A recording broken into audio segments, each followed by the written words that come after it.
हमने पिछले चैप्टर में देखा कि मोमो और ओकारुन काफी स्ट्रगल करके फ्लैटवुड मॉन्स्टर को हरा देते हैं, बट मॉन्स्टर काफी स्ट्रॉन्ग था, इतना कि उसे हराने के बाद मोमो बेहोश हो जाती है एंड वहाँ ओकारुन अपने कर्ज पर कंट्रोल खो बैठता है और टर्बो ग्रैनी में ट्रांसफॉर्म हो जाता है। तो मैंने तुम्हें पिछले चैप्टर की एंडिंग बता दी है। अगर पिछला एपिसोड नहीं देखा तो फटाफट से जाकर देख लो, ये रहा लिंक। सो हे एवरीवन, मेरा नाम है Vikram and welcome back to the channel. So without any delay let's begin chapter number 3। Chapter number 3 start होती है, हम देखते हैं कि एक शो की शूटिंग चल रही होती है जिसका नाम है साइकिक पावर एक्सपोज, जहाँ एक औरत मास्क पहन के बैठी होती है और उसके सामने एक बंदा बैठा होता है। वो उस आदमी को बोलती है कि तुम्हारी एज 27 है, जिस पर वो आदमी बोलते है कि नहीं, मैं 20 का हूँ। लेडी बोलती है कि तुम्हारा फेवरेट फूड करी है, जिस पर वो आदमी कहते हैं कि ऐसा नहीं है, मुझे रामेन पसंद है। लेडी बोलती है कि तुम्हारी एक वाइफ और एक चाइल्ड है, जिस पर वो आदमी कहते हैं नहीं, मैं अकेला रहता हूँ। फिर हमें अगला सीन दिखाया जाता है जहाँ पर पैकअप हो चुका है एंड वो औरत जा रही होती है। पीछे से ये दो बंदे बात कर रहे होते हैं कि सेंटा दादोरी में कुछ तो बात है एंड सेंटा दादोरी उसी लेडी का नाम है। दूसरा बंदा कहता है कि वो इतनी गलत कैसे हो सकती है, इस बंदे की वाइफ और चाइल्ड है, इतना तो मैं भी बता देता। फिर वो बात करते हैं कि क्या हम इस एपिसोड को ऐसे ही चलाएंगे। दूसरा बंदा कहता है कि यही ठीक रहेगा क्योंकि इस लोकल शो को कौन तो देखेगा। फिर हम देखते हैं कि वो लेडी टैक्सी में बैठ चुकी है एंड उसका ड्राइवर उससे कहता है कि तुम सेंटा दादोरी हो ना, मैंने तुम्हें टीवी पे देखा है, क्या तुम्हारे पास असल में साइकिक पावर है। फिर वो लेडी चलती गाड़ी से निकल रही होती है और कहती है कि तुम मुझे यहीं पर छोड़ दो, जिस पर वो ड्राइवर गाड़ी रोकता है और कहता है कि मैं तुम्हें इंसल्ट करना नहीं चाहता था, मैं तो बस यही चाह रहा था कि तुम मुझे अपनी कुछ पावर दिखा देते। लेडी कहती है कि अगर तुम जल्दी मरना नहीं चाहते तो यहाँ से फटाफट निकल जाओ। फिर हम अगला सीन देखते हैं जहाँ पर ओकारुन अपने कर्ज पर कंट्रोल खो बैठता है और पूरा कंट्रोल टर्बो ग्रैनी को दे देता है। वो बेहोश पड़ी मोमो को खाने वाला होता है कि इतने में उस पर तालिस्मान नेल आकर लगता है, जिससे वो सीधा जाकर पानी में गिरता है एंड यहाँ पर मोमो की ग्रैंड माँ आ जाती है, जो कि और कोई नहीं बल्कि सेंटा दादोरी है। एंड ये उम्र से तो ग्रैंड माँ बिल्कुल नहीं लग रही। वो कहती है कि मुझे लगा ही था कि तुम एक और ट्रैश बॉय को घर लेके आओगी, बट ऐसा लग रहा है कि ये तो ह्यूमन भी नहीं है। सच में मेरी ग्रैंड डॉटर मेरे लिए मुसीबत के सिवा कुछ नहीं लेके आती। इस सब के स्ट्रेस से मेरी स्किन ड्राई हो रही है। तो चलो शुरू करते हैं। फिर हम देखते हैं कि टर्बो ग्रैनी बहुत ही तेजी से मोमो की ग्रैनी के पीछे आ जाती है और अटैक करने ही वाली होती है कि इतने में उसमें आग लग जाती है और वो टकरा कर गिर जाती है, जिस पर ग्रैनी कहती है जैसे मैंने सोचा वैसे ही हुआ, मुझे लगा ही था कि तुम मेरे ब्लाइंड स्पॉट की तरफ आओगे। जिसके बाद देखते हैं कि ग्रैनी एक सर्कल के अंदर है और उसने टर्बो ग्रैनी को भी एक सर्कल के अंदर डाल दिया है, जिसके बाहर एक तालिस्मान नेल लगा हुआ है। ग्रैनी कहती है कि अगर तुम इसे क्रॉस करते हो तो तुम जल जाओगे। वो बताती है कि ये एक मैजिक बैरियर है, तालिस्मान नेल को तुम्हारे सर्कल से बाहर लगाकर मैंने तुम्हारे आउटर रीजन को बैरियर में बदल दिया है। अगर मैं तालिस्मान नेल को एक सर्कल के अंदर लगा दूं तो वो एक बैरियर में बदल जाता है एंड द रीजन मोमो की ग्रैंड माँ को टर्बो ग्रैनी छू नहीं पाती क्योंकि वो ऑलरेडी एक बैरियर से प्रोटेक्टेड है। टर्बो ग्रैनी उससे कहते हैं कि मैं तुम्हें जिंदा खा जाऊंगी, you can't trap me forever like this. Granny उसे कहती है कि मैं तुम्हें ट्रैप ही नहीं करना चाहती, I want to murder your ass. फिर ग्रैनी अपने बेसबॉल बैट से उसकी पिटाई शुरू करती है और जब जब वो सर्कल से टच होता है तो उसमें आग लग जाती है। क्या हुआ, अब तुम अपनी स्पीड का इस्तेमाल नहीं करोगे, जिस पर तुम्हें बहुत ही अभिमान है। टर्बो ग्रैनी कहती है डैम यू ओल्ड हैग, जिस पर ग्रैनी कहते हैं एक ग्रैनी दूसरी ग्रैनी को ओल्ड हैग कह रही है, तुमने मुझे परेशान कर दिया है। और इतना क्या कि वो अपनी जैकेट से एक नेल को बाहर निकालती है। टर्बो ग्रैनी कहती है अगर तुम मुझे जलाओगे तो ये बंदा जिस पर मेरा कर्ज है वो भी मर जाएगा। ग्रैनी उसे कहती है कि मैं हर उस स्कमबैग को मार दूंगी जो मेरे डॉटर का फ़ायदा उठाना चाहती है, चाहे वो इंसान ही क्यों ना हो। फिर वो उस नेल को सर्कल में घेर देती है, जिससे टर्बो ग्रैनी खत्म हो जाती है। फिर हम अगले सीन में आते हैं जहाँ मोमो अपने रूम में होती है और अभी भी उठी होती है। वो ओकारुन को ढूंढने सीधा सीढ़ियों से नीचे आती है और देखती है कि उसकी ग्रैंड माँ वापस आ चुकी है और मज़े से लेटकर बाकाटून शो देख रही है। जिस पर मोमो उनसे कहती है कि मुझे आपसे किसी ज़रूरी चीज़ के बारे में बात करनी है। उसकी ग्रैंड माँ उससे कहती है क्या तुम किसी हॉन्टेड प्लेस पर गई थी। मोमो कहती है हाँ, लेकिन मैं नहीं, मेरा दोस्त। ग्रैनी बोलती है किस लिए, जिस पर मोमो बताते हैं कि हम सिर्फ बात कर रहे थे और चीज़ें ऐसी होगी। फिर मोमो ग्रैनी से ओकारुन के बारे में पूछती है और कहती है कि अगर मैं उसके पास नहीं रही तो वो एक बड़ी मुसीबत बन जाएगा। ग्रैनी टीवी में इतना बिजी होती है कि वो मोमो की बात को भी नहीं सुनती। मोमो कहती है कि क्या तुम मेरी बात सुन भी रहे हो, जिस पर ग्रैनी से कहती है कि अगर तुम उस इविल स्पिरिट की बात कर रहे हो तो मैंने उसे मार दिया। जिस पर मोमो काफ़ी हैरान होती है और कहती है वो इविल स्पिरिट कैसे दिखती थी। क्या उसने चश्मे पहने हुए थे? जिस पर ग्रैनी उसे कहती है कि मुझे तो लगा कि तुम स्पिरिट्स पर बिलीव ही नहीं करती, प्लस मैं तो एक नकली स्पिरिट मीडियम हूँ, याद है ना? एंड यहाँ पर ग्रैनी उसी चीज़ के बारे में बात कर रही है जो मोमो से बचपन में बोला करती थी। मोमो से कहती है कब तक तुम उसी बात को लेकर बैठी रहोगी, वो मुसीबत में होगा, तुम मुझे सीधा जवाब क्यों नहीं देती? जिस पर ग्रैनी उसे तंग करते हुए कहती है ओह प्लीज़ तुम ऐसी चीज़ों में यकीन मत करो, इविल स्पिरिट जैसी कोई चीज़ नहीं होती और मैं तो एक फ्रॉड हूँ। यहाँ पर ग्रैनी सच में मोमो से नाराज़ होती है कि उसने उन्हें फ्रॉड कहा। कई बार हम सिर्फ अपनी और अपनी फीलिंग्स के बारे में सोचते हैं जिसके चलते हम अपने करीबी को कुछ ऐसा बोल देते हैं जो हमें नहीं बोलना चाहिए, क्योंकि वो चीज़ कई बार किसी को इतनी हर्ट कर जाती है कि वो इंसान तुम्हें पहचानने से भी मना कर दे। चलो आगे बढ़ते हैं। फिर मोमो ग्रैनी से माफ़ी मांगती है और कहती है कि मुझे माफ़ कर दो, मैं गलत थी। क्या अब आप मुझे बताओगे कि इविल स्पिरिट का क्या हुआ? ग्रैनी कहती है मेन शेम के पास जाके देखो। एंड इतना सुनते ही मोमो ग्रैनी को ओल्ड बैग कह के भाग जाती है। सच में यार ये लड़की सतरे की नहीं। खैर कंटिन्यू करते हैं। मोमो ग्रैनी को ओल्ड बैग बोल के भाग जाती है और कहती है कि अगर उससे कुछ भी हुआ तो मैं तुम्हें माफ़ नहीं करूंगी। एंड वो भागते भागते मेन शीन की तरफ जाती है जहाँ उसके मन में कुछ ऐसी बातें चल रही होती है कि सिर्फ वही ऐसा बंदा है जो पैरानॉर्मल चीज़ों में बिलीव करता है। वो सिर्फ एक दोस्त चाहता था। ये सब मेरी गलती है, ऐसा इसलिए हुआ क्योंकि मैंने उसे उस जगह जाने के लिए फोर्स किया। फिर वो वहाँ पहुँच जाती है और गेट को ओपन करती है और देखती है कि वो करण 5 साल के बच्चे की तरह राइस बोल खा रहा होता है, जिससे देख मोमो को थोड़ी राहत मिलती है। मोमो को देख ओकारण भी खुश होता है क्योंकि उसे लगा कि उसने उसे मार दिया।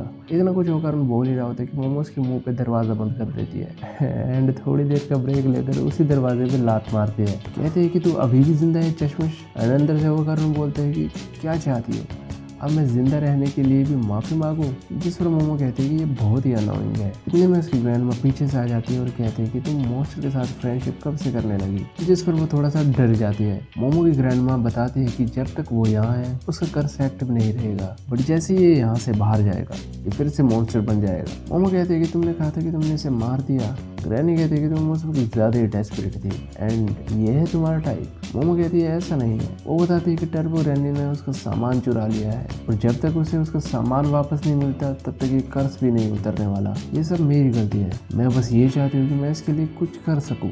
ग्रैनी कहती है अच्छा तो तुम इसे पसंद करती हो। मोमो कहती है मैंने ऐसा तो नहीं कहा। मोमो बताती है कि अब उसके पास साइकिक पावर्स हैं, जिस पर ग्रैनी को यकीन नहीं होता। वो कहती है कि तुम क्या कह रही हो? फिर मोमो बताती है कि वो एक ऐसी जगह गई थी जहाँ उनका सामना एलियन से हुआ और बहुत सी चीज़ें हुई जिससे अब उसके पास पावर्स हैं। ग्रैनी को इस पर बिलीव ही नहीं होता और वो कहती है कि एलियन जैसी कोई भी चीज़ नहीं होती। मोमो कहती है मैं समझ सकती तुम ऐसे क्यों कह रही हो। येस्टरडे से पहले मैं भी इस पर बिलीव नहीं करती थी, वैसे भी अब मेरे पास पावर्स है और ये बिल्कुल सच है। अगर मैंने ओकारुन को अपनी पावर से नहीं रोका तो चीज़ें बहुत ही ख़राब हो जाएंगी। इस पर ग्रैनी कहती है मुझे पता है कि साइकिक पावर एग्जिस्ट करती है। मोमो कहती है कि ऐसी चीज़ों पर बिलीव करने का तुम्हारा क्या क्राइटेरिया है? फिर ग्रैनी मोमो को टर्बो ग्रैनी के बारे में बताती है कि वो सच में एक बहुत बड़ी मुसीबत है। पुराने दिनों में उसे 100 किलोमीटर पर आवर ग्रैनी भी कहते थे। वो एक योकाई है जिसने पूरी कंट्री में अपना कहर फैला रखा है। मैंने सुना था कि एक इल्यूसिव रे उस लंबी सी टनल में काफ़ी दिनों से रह रहा है, इसलिए मैं एक बार वहाँ चेक करने गई थी, बट वहाँ की स्पिरिचुअल फोर्स इतनी स्ट्रॉन्ग थी कि मैं टनल के पास ही नहीं जा सकी। ग्रैनी मोमो कहती है तुम्हें पता है बॉन्ड स्पिरिट क्या होती है? वो एक ऐसी स्पिरिट है जो कि पर्टिकुलर एक ही जगह पर रहती है एंड वहाँ से उसका कनेक्शन स्ट्रॉन्ग होता है। वो अपनी टेरिटरी में काफ़ी पावरफुल होती है। ऐसा कोई भी स्पिरिट मीडियम नहीं है जो कि बॉन्ड स्पिरिट को हरा सके। एंड टनल में पहले से एक स्पिरिट है,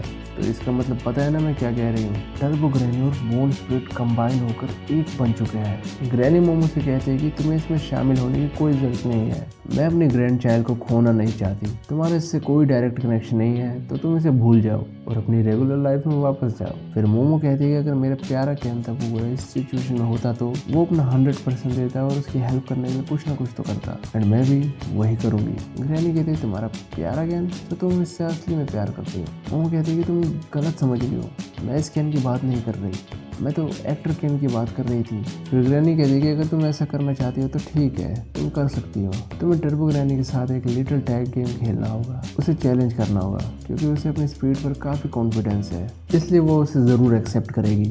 बट प्रॉब्लम यह है कि तुम दोनों को ऐसे भागना होगा कि मानो जैसे तुम्हारी ज़िंदगी दाव पर लगी है।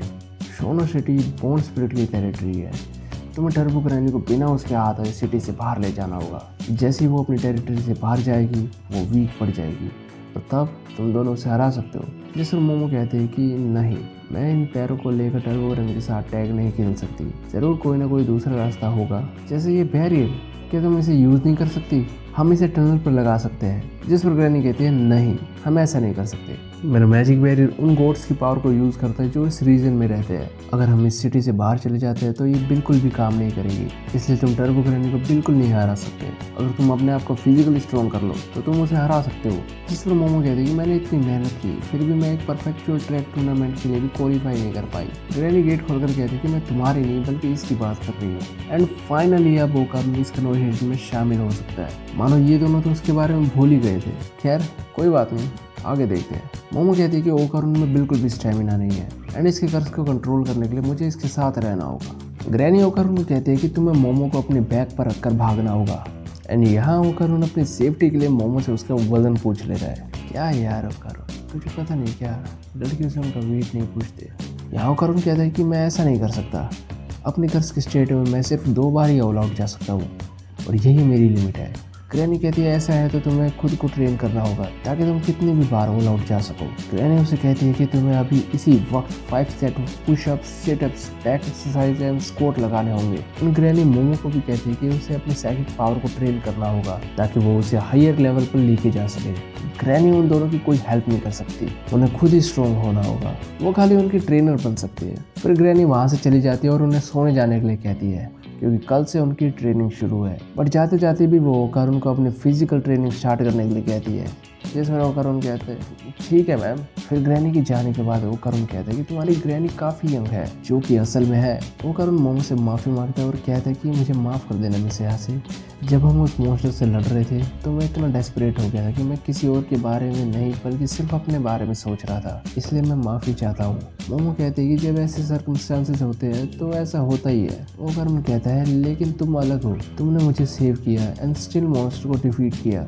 मैं इसमें अपना सब कुछ लगा दूंगा ताकि अगली बार जब भी ऐसा हो मैं तुम्हें डिसअपॉइंट ना करूं। सो प्लीज़ हमेशा मेरे दोस्त बने रहना।